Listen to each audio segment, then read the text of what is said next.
Today, Daf Yomi is Kesubos Pei Zayin Kesubos 87. So we had said in the Mishnah, or in the last line of 86b, the last line, the Mishnah had stated that if a man writes to his wife, "I'm never going to make you take an oath," then he can't make her take an oath. So the Gemara asked the question, Shmua Maya Vidite, what type of oath are we talking about where the husband says, "I'm not going to make you take an oath"? And he's basically saying that he'll keep his word and not take an oath. So the Gemara explains on the top, Amar Rabbi Yehuda Marav, on top of 87a, we're talking about a case where the wife was the manager of the business, and he made a promise that he's not going to make her take an oath, for that she was honest while running his business. That's how Rabbi Yehuda says in the name of Rav. But Rav Nachman says in the name of Rabbi Baravua, al pogemes ksuvasa. And we're talking about a case where a woman received part of her ksuba that was paid, and the husband is saying, "I'm not going to make you take an oath," and part of your ksuba was already paid to you, and therefore you can't collect the full ksuba. So Azal Rab Mordechai Amro Shmaita Kameda Rav Ashi. So Mordechai said this question in front of Rav Ashi, what type of oath are we talking about? And Rav Ashi said, Bishlama. So Rav Ashi said, Bishlama Manda Amar al Pogebens Ksuvasa. Makes sense according to Rabbi Baravua, who says that we're talking about a case, he's not going to make her swear that she didn't collect part of her ksuva. The maska daite, that when she first gets married, she has in mind, because she's thinking that maybe I'm going to need some money and I'll take it from my ksuva. And she says to him, you have to take it. She says, promise me that you're basically promise me that you're not going to make me take an oath under these circumstances. But according to the woman, according to the approach of Rabbi Yehuda in the name of Rav, that we're talking about a manager where she says the Amrle Ksovli do Mishpasli, but we're talking about a manager that her husband appoints her manager. How does she anticipate that she's going to be made the manager when she gets married? That she makes him promise that she's not going to make him take an oath. That she's not going to make him take an oath. So that's what Rav Ashi said. So Amar way. So Rav Ashi, that's what Mordechai said to him in front of Rav Ashi. So Rav Ashi responds to Rav Mordechai, Atuna Hamas Nisa. Rav Ashi says to Rav Mordechai, you learned this statement of Rabbi Yehuda in the name of Rav on this first part of the Mishnah, but Anana Hamas Nasnisa. I learned it on the latter clause of the Mishnah, because the latter clause of the Mishnah says that if he had sworn to her, that he had written to her that she's not going to take an oath, and then she went from the grave of her husband when Beis Avia, she went to her father's home, or she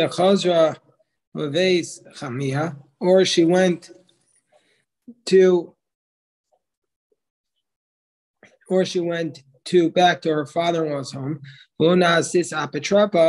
and she didn't become a manager, then the heirs cannot make her take an oath. But if she did become a manager of the property, then they can make her take an oath about the future, but not about the past. So the Gemara says, but so the Gemara, and then about that, the Gemara would have been wondering the question about when we say the past, Maya Vidite, meaning until what time can he actually make her take the oath? And that's what says, Komar Raj says, Anmatai Karoil Shavar, do Amrina Nilsedi Semininu, it ain't tonight Shalom. Until what point do we say that he can't make her take an oath? Where's the point where he can start to make her take an oath? And so we say under those circumstances, says Rabbi Yehuda in the name of Rav, we're talking about is apetrapa shenasis b'chaya baal. We're talking about a case where a woman was made a manager while her husband was alive. That's where you can't make her take an oath.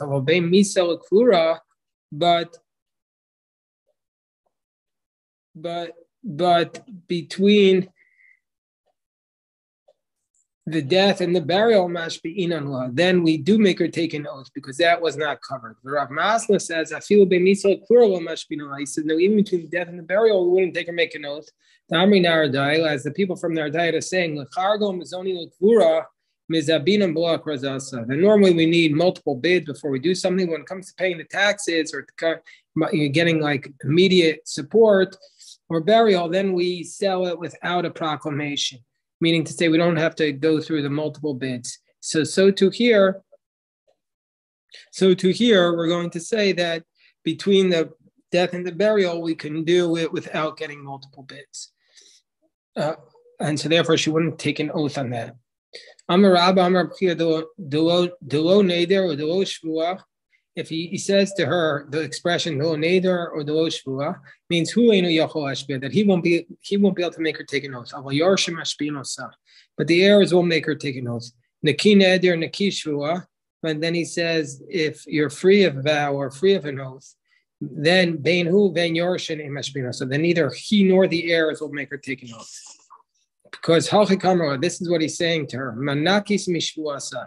You're free of any oath. Whereas Rav Yosef says in the name of Rabbi Chia, so if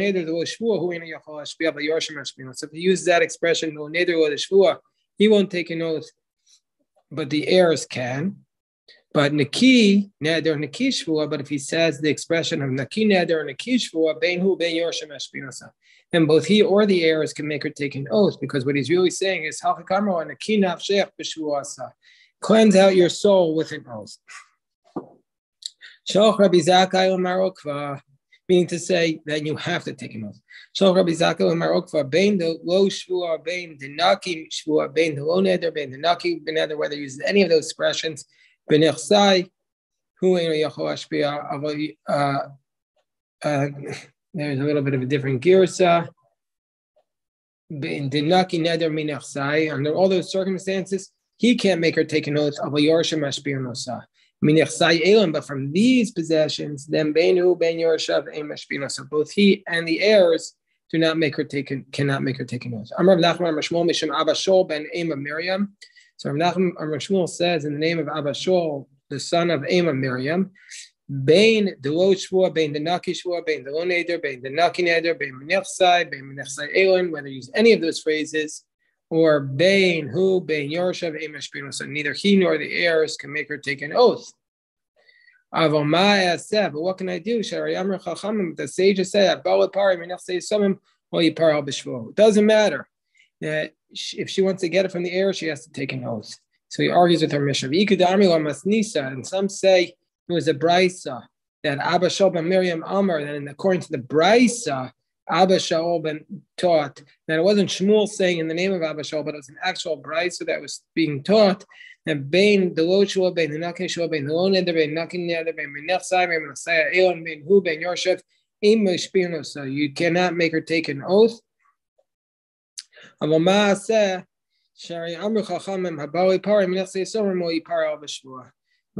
the same version, the same idea, but it was just said from a brisa and not from Shmuel.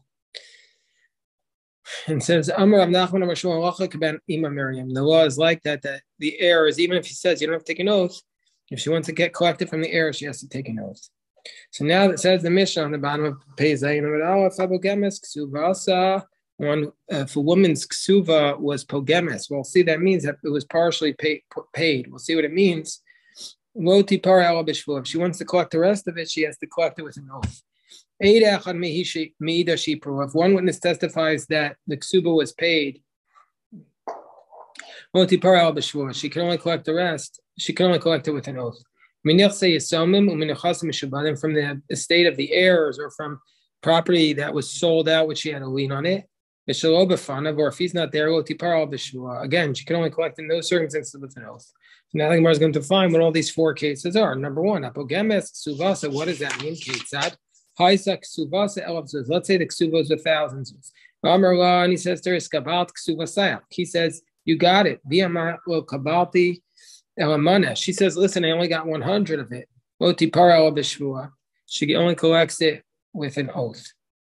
So that's the idea of pogemas ksuba. She admits that she got some of it, but not all of it. One witness testifies. One witness testifies. She perua. One witness testifies that it was paid. What does that mean? And the husband says, you got it all. She says, I didn't get anything. And one witness testifies that in fact it was paid. She's taken oath. What is that case? He sold his estate to others. And so he sold his estate to others, and she wants to claim it from the people who purchased the property because she had a lien on it. She can only take it from the people who purchased it with an oath. And then the fourth case is from the estate of the heirs. Once he died and left over property to the heirs, and she collects it from the orphans. So he died and he left money to the orphans, and she wants to collect it from them, the ksuba. She can only collect it with an oath. The fifth case, how so? If he's not there, the husband went overseas. She wants to collect the ksuba and is not in his presence. She has to take an oath. Shimon Omer, or on top of 80 Isayin days, Rabbi Shimon taught, calls man, she tovas ksuvasa, anytime she asks for her ksuva, hayorshim ashpinosa, the heirs can make her take an oath. If she doesn't make a claim for ksuva, the heirs cannot make her take an oath. Now, Gemara is going to explain on tomorrow's daf or on Sunday's daf what this is referring to. So, the Mishnah is discussing this case of this where she takes an oath about a pogemas ksuvasa. So, Sava Rami Bar Chama Omemer Shvu Diaraisa. So, Rami Bar Chama thought to say that this is a Shvu Diaraisa. So this is a biblical oath. This pogemas ksuvas as a shvur d'oraisa. Now, what's the difference if it's a biblical oath or not? So the difference is, says Rashi, if she's not able to take an oath, then we don't turn the oath onto the husband that he should take the oath in order to be exempt, but rather under those circumstances he'd be exempt without an oath at all. Where if it would be rabbinic, then we would turn the oath onto the husband, and he would have to take the oath if she wasn't able to swear. So Ron Bar Chama thought to say that this was a biblical oath because the husband is saying that he paid her the 200 zuz. And she says, no, I paid you 100 of it. So the husband is saying, I pay you all 200, and she's saying, no, you owe me 100, meaning to say you only paid 100 of it.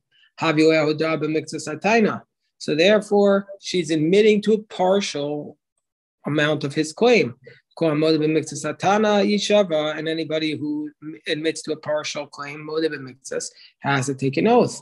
So at first, Rami Bar Chama thought to say that this was a biblical oath. Rava says there are two things wrong with that. The Kohen Nishban Shabbat Torah, anybody who's obligated to take an oath biblically, Nishban v'lo Meshalmin, you take an oath and you don't have to pay. But here, he Nishbas will tell us. Here she's taking an oath and she's getting the money, so it's clearly not the same thing. And number two, V'od ein Nishban al kfiras shibud karkos. And furthermore, the entire ksuba is every ksuba is collected from property which there's a lien on it. And so therefore, her claim is on property of the husband. And we have a principle in Shavuos, in Mesachah Shavuos, ein nishban, you don't take an oath, al kfir shibu karkos, if the husband has denied the property where there's a lien on it. And so therefore, it can't be that this is the case, that this is a biblical oath. Ela Marava Midrabanan. So Rava says this oath about a polygamous ksuba is rabbinic. And we're talking about a case where the para, that somebody who paid his ksuba, the husband, dayek, where we say that, why is she the one who takes an oath? Because he's the one who has to pay. When you have to pay, you're going to be more precise. But the the one who's accepting the money, lo dayek, she's not going to be as exact. And so therefore, Rama Rabbanon Shmuel, so the rabbis say she has to take the oath, so she'll become more exact. So the Gemara asked the question about this. Let's say a woman says that she accepted only 100, and she says she accepted this 100 in front of witnesses. Do we say under those circumstances that's also a case of polygamous ksuba, that she could only collect it with an oath? Or maybe she can pay the remaining part, take the remaining part without an oath, because we could say she doesn't need to take an oath because he paid in front of witnesses. Vim isa de para, and if he paid the rest, he would have paid it with front of witnesses. Odoma isramuye isramilo. Or maybe it just happened to be that the witnesses were there. So the Gemara says, Tashma kol nishban shabator nishban lo mashalman. So all the general cases of biblical oaths, you take an oath and you don't pay.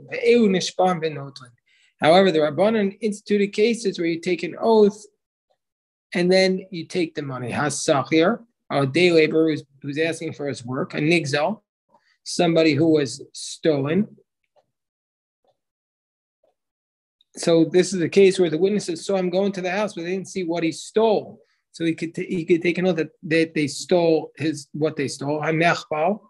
Somebody who was damaged. So vishakenegdo chosh, or the other person is suspected of lying. V'chanvani al pinkaso, and a shopkeeper who wants to collect on his credit. V'pogim shtara below edim, or somebody who says the contract was paid without witnesses. So that under those circumstances, the person can take an oath and collect the money. So don't we say below edim in? Now, when do you take an oath and take the money? When the contract was partially paid without witnesses. But by edim, well, if there are witnesses, then we assume that she was precise in collecting what part she collected, and so therefore she doesn't take an oath. Gemara says, no, that's not a proof.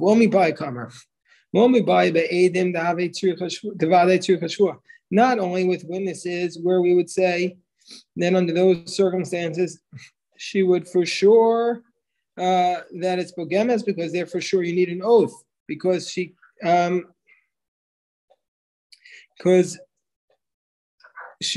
can't reject the part that the witnesses are talking about, and so therefore she doesn't have believability about the rest.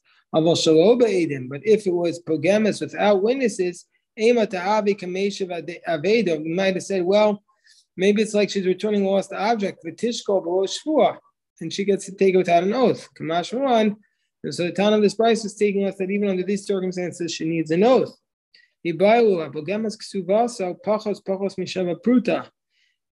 Let's say the ksuba was diminished, but it was less than a pruta, meaning to say different times she received less than a pruta. One day she got, let's say, half a penny, the next day another half a penny, and then altogether it came up to 100. Mao, what's the law there? Do we say me? I mean, keeping the daika koyai kushtakam. If we want to, do we want to say that she was so precise that she accepted even less than half a pruta? This is the proof that she's saying the truth, and she could collect the rest even without a ksuba, without an oath. Or maybe that's what happened. Let's say if the ksuba was 1,000 zuz, and the husband claimed that he owes 1,000, but he paid it off, and she says she didn't collect anything. But she says, even though it says in the ksuba that he owes her $1,000, he really only owes her 100. Now, what's the law there? Do we say Mi amrina and hainu pogemis. Do we say it's the same thing as the pogemis, and then she needs to take an oath? Odoma pogemis modi b'mikta asaro modi b'mikta. So maybe the pogemis, you're doing a partial admission. Here, there's no admission. Tashma, Gemara says, let's answer this. Pochases tipara shelo b'ksuba. If the ksuba was pochases, then she could collect without an oath. Ketzad ha'isa ksuba asa elav says if the ksuba was 1,000.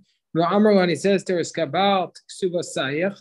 He says you received it. V'yomer asos kabalti. She says no, the ain't our mana, but she says the ksuba is only 100. And if shelo b'shvua, she collects without an oath. B'mai gavya. So how can she collect from that ksuba? With which contract? This contract is garbage because